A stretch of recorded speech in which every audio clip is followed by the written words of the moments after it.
Saya tahu Sahrul sejak dari kecil karena kebetulan saya bertetangga dengan dia di Desa Towoni. Kemudian Sahrul itu tipe anak yang rajin.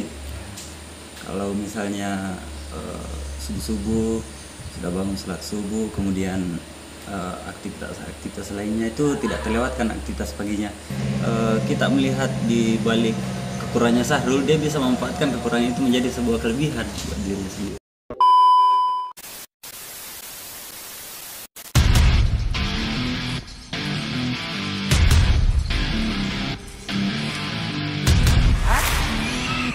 Oh iya. Ano may buwana?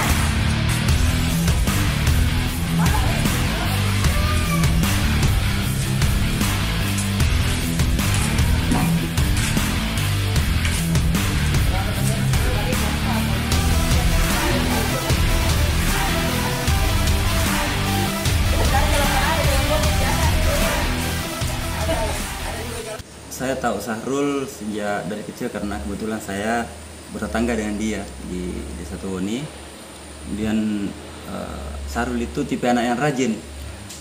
Kalau misalnya subuh-subuh sudah bangun sholat subuh, kemudian aktivitas lainnya itu tidak terlewatkan aktivitas paginya. Beda misalnya dengan kita seperti biasanya, seperti anak kos-kosan yang lainnya. Biasa kebetulan di sini saya tinggal sekos dengan beliau, dengan Sahrul ini. Biasa dia sudah pulang jualan, kita baru bangun. Nah, itu satu kelebihannya dia. Selanjutnya satu juga yang dimiliki Sahrul yang tidak dimiliki oleh anak-anak yang lain pada umumnya, yaitu dia jiwa gengsinya kurang.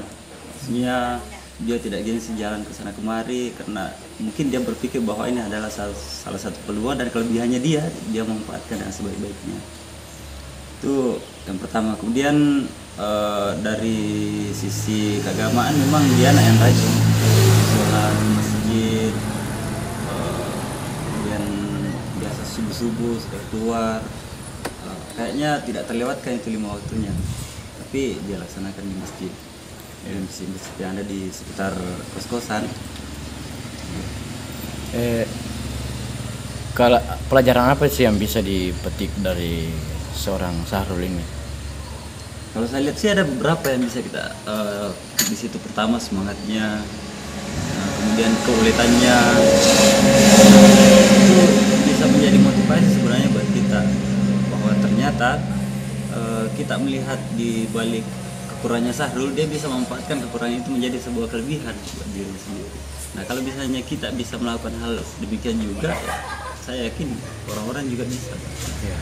Terakhir, sebagai sahabatnya atau teman dekatnya atau kakaknya, apa sih pesan yang mau disampaikan sama Sahrul?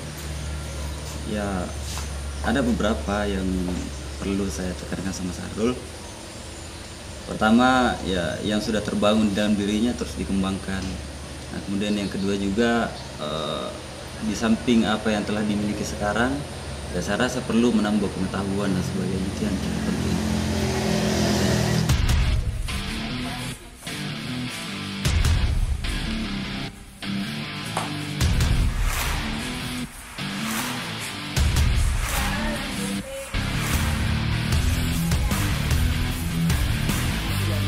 Kan kesehariannya jualan kue. Iya.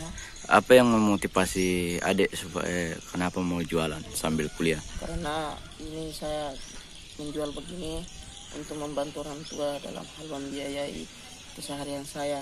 Kalau dipikir masa orang tua ingin membiayai kita biar keseharian kita, dia juga mau biayai kuliah kita. Kalau nanti dia terus-terusan begitu, nanti dia mati, apalagi orang tua saya satu. Adik Sahrul tidak malu jual kue? Tidak, karena ini halal. Banyak di luar sana, banyak di berita orang di berita yang mencuri ini dia tidak malu, apalagi ini, masa kita mau malu?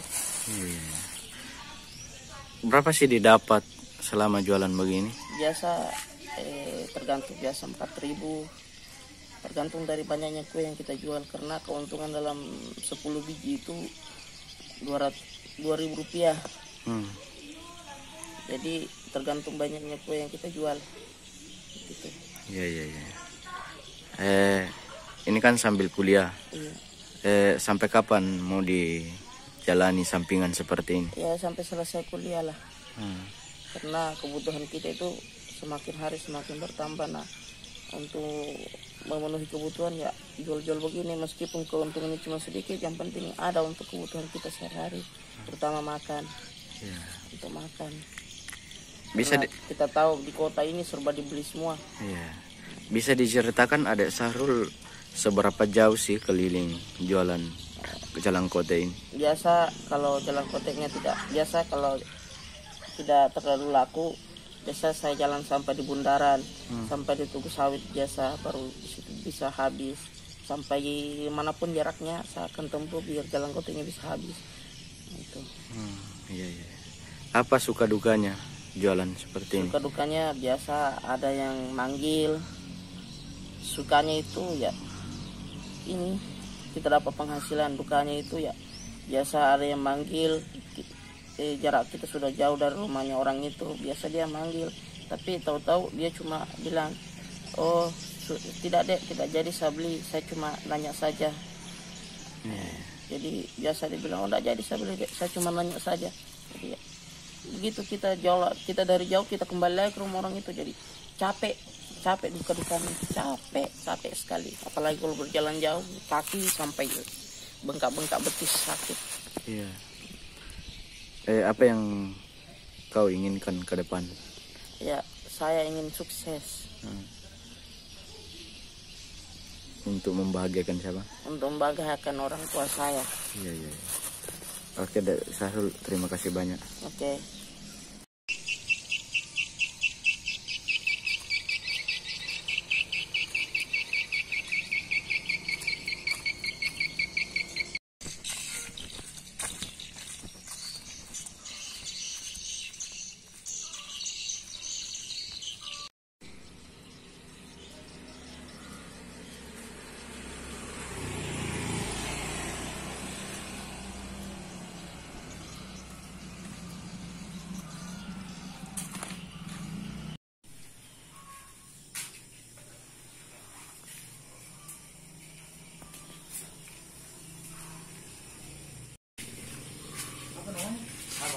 Itu alat di rumah.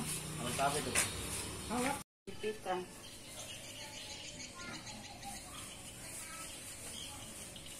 Besok-besok siapa bawa itu bisa dulu enggak apa-apa. Itu dan